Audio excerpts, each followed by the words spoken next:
초등학생을 위한 인공지능 이야기. AI는 미로 속에서 출구를 어떻게 찾을까? 오늘은 여러 가능성을 탐험하면서 좋은 결정을 내리는 방법을 알아볼 거예요. 탐색과 추론, 함께 알아볼까요? 이런, 미로 속에 갇혀버렸어요. 근데 눈앞에 여러 갈림길이 보여요. 어디로 가야 할지 모르겠다면 여러분은 어떻게 할 건가요? 저는 모든 길을 다 가보면서 출구를 찾아볼 것 같아요. 저는 가장 빠른 출구를 찾으려고 노력할 것 같아요. 와, 정말 좋은 생각이에요. AI도 여러분처럼 여러 가능성을 탐색하며 가장 좋은 답을 찾아가요. 그리고 탐색을 통해 얻은 정보를 바탕으로 추론해서 더 나은 결정을 내린답니다. 그럼 탐색과 추론이 뭔지 지금부터 함께 알아볼까요? 탐색은 문제를 해결하기 위해 여러 가지 방법이나 가능성을 하나씩 살펴보는 과정이에요. 예를 들어 미로에서 탈출하기 위해 여러 갈림길을 탐험하는 것과 같아요. 탐색을 하는 방법에는 크게 세 가지가 있어요. 첫째, 무작위 탐색. 아무 생각 없이 모든 길을 다 가보는 방식이에요. 하지만 지나온 길에 표시가 없어서 같은 길을 돌아가는 상황도 생길 수 있어요. 둘째, 체계적 탐색. 예를 들면 미로에서 지나온 길에 표시를 남기고 나머지 새로운 길만 탐험하는 방식이에요. 셋째, 최적화 탐색. 인공지능이 규칙과 계산으로 가장 효율적인 경로를 선택하는 방식이에요. 예를 들어 내비게이션 앱이 가장 빠른 경로를 안내하는 방식 같은 거요. 이번엔 추론에 대해 알아볼게요.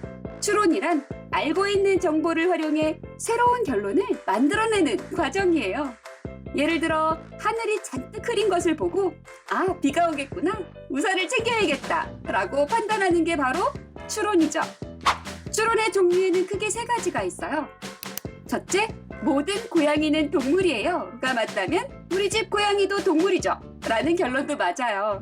즉, 이미 알고 있는 사실을 바탕으로 반드시 맞는 결론을 내리는 방법을 연역적 추론이라고 해요.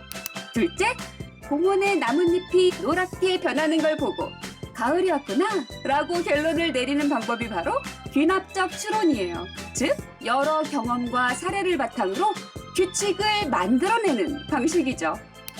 셋째, 오늘 눈이 왔는데 만약 내일 기온이 영하로 떨어진다면 아하, 길이 얼겠구나 라고 결론을 내리는 게 가설적 추론이에요.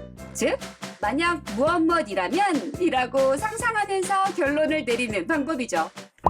그럼 탐색과 추론이 쓰이는 실생활 사례를 몇 가지 알아볼까요? 여러분, 가지고 놀던 장난감이 갑자기 보이지 않을 때 침대나 책상 아래, 장난감 상자 등을 하나씩 확인하게 되는데요.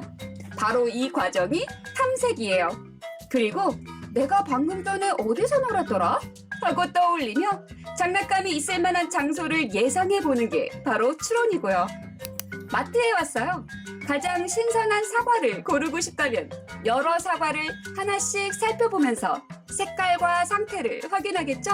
이게 바로 탐색이에요. 그리고 붉은색이 진하고 단단한 사과가 신선하다라는 이전 경험을 떠올리며 최종적으로 고르는 게 바로 추론이랍니다. 수학 문제를 풀 때에도 탐색과 추론을 자연스럽게 사용한다는 걸 알고 있었나요? 여기서 여러 가지 풀이 방법을 시도하는 게 바로 탐색이고요. 아, 지난번에 비슷한 문제를 풀 때 사용했던 공식을 적용하면 되겠구나 라고 떠올리는 건 바로 추론이에요. 어때요? 우리도 이미 실생활에서 탐색과 추론을 사용해 똑똑하게 문제를 해결하고 있었다는 걸 느끼셨나요? 오늘 우리는 탐색과 추론에 대해 배웠어요. 탐색은 여러 가지 가능성을 하나씩 살펴보는 과정이고요. 추론은 탐색에서 얻은 정보를 바탕으로 결론을 내리는 과정이에요. 그리고 인공지능도 탐색과 추론을 활용해 복잡한 문제를 해결하고 사람이 어려워하는 일도 척척 해낼 수 있답니다. 자, 여러분, 이제 한번 생각해 볼까요? 만약 여러분이 복잡한 미로 속에 갇혔다면 어떤 방법으로 출구를 찾으실 건가요? 다음 시간에는 검색과 추천이라는 주제로 다시 만날 거예요. 그럼 다음 시간에 만나요. 안녕!